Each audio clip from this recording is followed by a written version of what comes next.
Assalamualaikum viewers, hope so you all are fine and doing something bigger, productive and positive in your lives.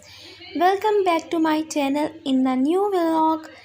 अभी मैं pumpkin को काट रही थी और उसके सारा बीज वगैरह अलग कर रही थी और उसको छील रही थी। ये हम लोग बनाते रहते हैं इसकी पोरिज, बहुत ही मज़े की बनती है वो। वैसे तो पम्पकिन किसी को इतना पसंद नहीं होता, लेकिन वो पोरिज जब बनाएं आप तो आपको यकीनन पसंद आएगा। और इसके बहुत सारे फ़ायदे भी हैं, आपको एसिडिटी नहीं होती और इफ़्तार में अगर आप ये खाएं तो आपको गैस भी नहीं होगी और इंशाल्लाह आपको अच्छे रिज़ल्ट भी मिलेंगे और मज़ा आ जाएगा इसको खाने के बाद। और ये सीड्स भी मैंने इसके अलग कर लिए थे। और यहाँ मेरी मम्मा शीशे लगा रही हैं और यहाँ पे साथ साथ दिखा भी रही हैं। मैं भी अपने अगर ड्रेसेस पे शीशे लगवाती हूँ तो मैं मम्मा से लगवाती हूँ, बाकी लोग इतना सफाई से शीशे नहीं लगाते। सालन पक गई है अल्हम्दुलिल्लाह। कितना अच्छी है, कितनी प्यारी प्यारी।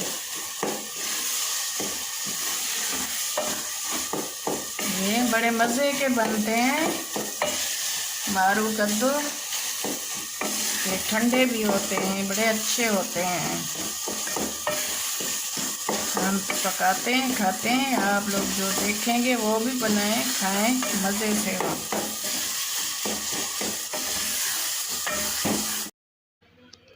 यहाँ पकौड़ों की तैयारी हो रही थी।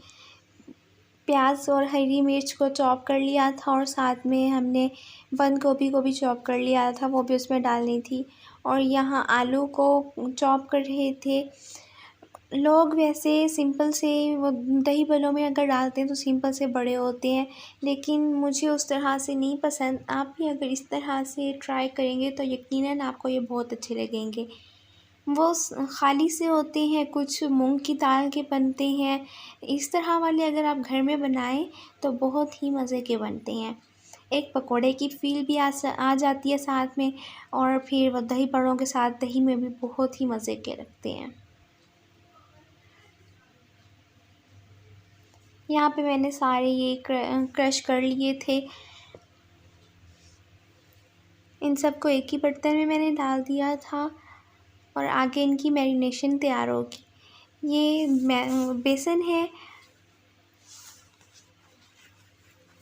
और इसमें साथ में मैं थोड़ा पानी डालूँगी और साथ में जो जितने भी स्पाइसेस डालनी होंगी वो स्पाइसेस डलेंगी इसमें। बाकी ऐसा कुछ भी नहीं जाता और ये कोई इतना मुश्किल भी नहीं है। यहाँ पे ज़ीरा डाला था, इसमें मैंने थोड़ा सा सॉल्ट डाला था, थोड़ी सी हरी मिर्च और हरी मिर्च तो पहले ही डाल दी थी, थोड़ी लाल मिर्च और टर्मेरिक पाउडर डाला था इसमें। और इस सबको मिक्स करने के बाद हमने जितनी भी सब्ज़ियाँ काट के रखी हुई थी उसमें मिक्स करेंगे और ज़्यादा कुछ भी नहीं इसमें ऐसा।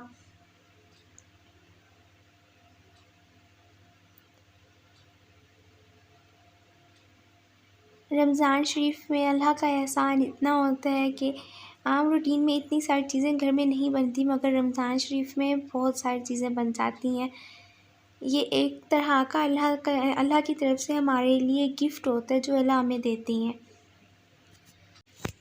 यहाँ पे बस मीडियम फ्लेम पे ऑयल डाल के इसको फ्राई करना है। मैंने ऑयल ज़्यादा नहीं डाला था क्योंकि इसमें ज़रा वैसे दही बड़ों में है तो ऑयल इतना वैसे भी नहीं अच्छा लगेगा। पैन में वैसे नॉन स्टिक पैन हो तो उसमें ऑयल कम यूज़ होता है, और इसकी निस्बत अगर मैं यही पकोड़े कढ़ाई में बनाती तो उसमें ऑयल भी ज़्यादा लगता, और फिर अगर उसमें थोड़ा सा ऑयल भी बच जाए ना तो बहुत ही वो ब्लैक हो चुका होता है, वो यूज़ करने के काबिल नहीं होता। और फिर वैसे भी आजकल महंगाई बहुत ज़्यादा है तो एहतियात करनी पड़ती है, क्योंकि सारे पैसे खाने पीने और कपड़ों पे तो थोड़ी ना खर्च करने होते हैं। अब बंदा पढ़ रहा होता है, पढ़ाई पे इतने खर्चे लगते हैं। पाकिस्तान में भी वैसे सिर्फ मैट्रिक तक ही फ्री में पढ़ाई होती है, लेकिन उसमें भी इतना फ्री नहीं होता। नोटबुक्स, रजिस्टर या स्टेशनरी वगैरह आपको खुद ही लेनी पड़ती है। बाकी तो कुछ भी फ्री नहीं होता, लेकिन फर्स्ट ईयर से तो ऑनवर्ड आपको सारी चीज़ें खुद ही वो लेनी होती है। बुक्स भी आपको फ्री में नहीं मिलती। और महंगाई को छोड़ें, बस अब हम आते हैं दोबारा अपने व्लॉग की तरफ। यहाँ पे सारे पकोड़े मैंने अच्छे से फ्राई कर लिए थे और बाकी भी अच्छे से मैं फ्राई कर लूँगी। बहुत ही टेस्टी ये पकोड़े बने थे, लेकिन मेरी सिस्टर ने ये बनाए थे। और जब मैंने रोज़ा इफ्तार किया तो मैंने देखा सिर्फ थोड़े से पकोड़े ऐसे रखे हुए थे, बाकी दही बड़ों में डल चुके थे। मुझे दही बड़ों में पकोड़े इतने नहीं पसंद, लेकिन मुझे ऐसे बहुत पसंद है। और बाकी मेरी फैमिली मेम्बर्स को दही बड़ों में ज़्यादा पसंद है। वो इस तरह होता है कि दही बड़ों में दही की वजह से पकोड़ों मतलब दही और पकोड़े मिक्स होकर उसकी तासीर इतनी गर्म नहीं रहती, मगर ऐसे जब पकोड़े आप खाएं तो उसकी तासीर गर्म होती है। और सारा दिन से वैसे ही आपका स्टमक हीटअप हुआ हुआ होता है, तो उसके बाद इफ्तारी में अगर आप कुछ गर्म खाएं तो वो सेहत के लिए अच्छा नहीं होता। जैसे कुछ लोग चाय भी पी लेते हैं इफ्तारी में, वो चाय नहीं पीनी चाहिए, वो बहुत ही ज़्यादा ख़तरनाक होती है। अगर कुछ लोग चाहते हैं तो वो सहरी में चाय पी सकते हैं, मगर इफ्तारी में बिल्कुल ना पिएं, ये मेरी सजेशन है। और अगर इस सजेशन को आप मानेंगे तो इंशाल्लाह आपको भी अच्छे रिज़ल्ट देखने को मिलेंगे। एक एक करके ये सारे पकोड़े फ्राई होते जा रहे हैं। जब एक तरफ से फ्राई हो जाए तो आप लोगों ने भी इसकी साइड चेंज कर देनी है।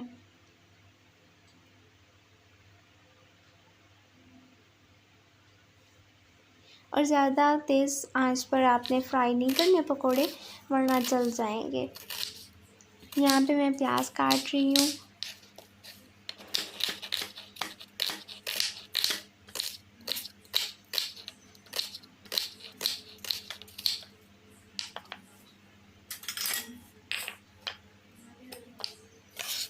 इसको अलग से मैं डाल रही हूँ एक प्याली में।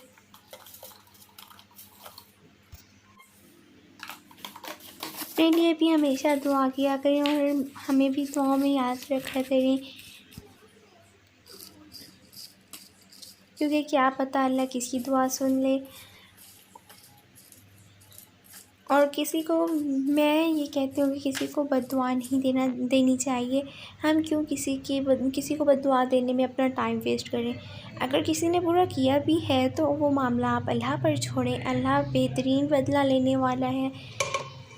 और यहाँ पे सारी मैंने इसको योगर्ट को अच्छे से मैश कर लिया था, इसमें से कोई लम्प्स वगैरह नहीं थे। और साथ में मैं इसमें जो मैंने आलू वगैरह और कुकम्बर और प्याज मैंने काटे थे वो सारे मैंने इसमें डाल दिए। और जो मैंने पकोड़े बनाए थे वो भी मैं इसमें साथ डाल दूँगी। यहाँ पे मैंने लाल मिर्च, थोड़ा सा नमक और साथ में चाट मसाला डाला था मैंने इसमें। ज़्यादा इतने मसाले वैसे इफ्तारी में नहीं खाए जाते, इसलिए आप भी इतने मसाले वाली चीज़ें नहीं खाया करें, बहुत ज़्यादा ख़तरनाक होती हैं सेहत के लिए। और हम लोग तो नमक भी इतना नहीं खाते और चीनी भी इतनी यूज़ नहीं करते, क्योंकि वो सेहत के लिए बिल्कुल भी अच्छी नहीं होती। और यहाँ पर मेरे क्यूट से चूज़े मैं आपको दिखा रही हूँ, बहुत ही ये शरारती हैं और साथ में ये डकलिंग्स भी ठहरी हुई हैं। मुझे चूज़ों से ज़्यादा डकलिंग्स अच्छी लगती हैं, क्योंकि वो जब चलती हैं तो बहुत ही क्यूट स्टाइल होता है उनका। और यहाँ पर मम्मा उनको उनके घर में डाल रही थी और वो हैं कि जाना नहीं चाह रहे थे। सारा दिन वो ऐसे ही ठहरे रहते हैं, खेलते हैं, लेकिन शाम में उसके बाद भी वो नहीं जाना चाह रहे होते। और यहाँ पे सारे इफ्तारी के लिए जमा हो गए। और ये जो पार्ट होता है ये मेरा फेवरेट पार्ट है। एक तो यहाँ खाना होता है, पानी होता है, मज़े की चीज़ें होती हैं, और सबसे अच्छी बात यहाँ पे पूरी फैमिली इकट्ठी हुई होती है। यहाँ पोरेज रखी हुई थी थोड़े से। मैंने आपको पहले बताया था कि मेरी सिस्टर ने बिल्कुल थोड़े से पकोड़े बचा के रखे थे, वो रखे हुए थे। वाटरमेलन हमने काट लिया था और साथ में कद्दू की सालन थी, आपने पहले देखा था। मेरे चैनल को सब्सक्राइब करें। अल्लाह हाफिज़।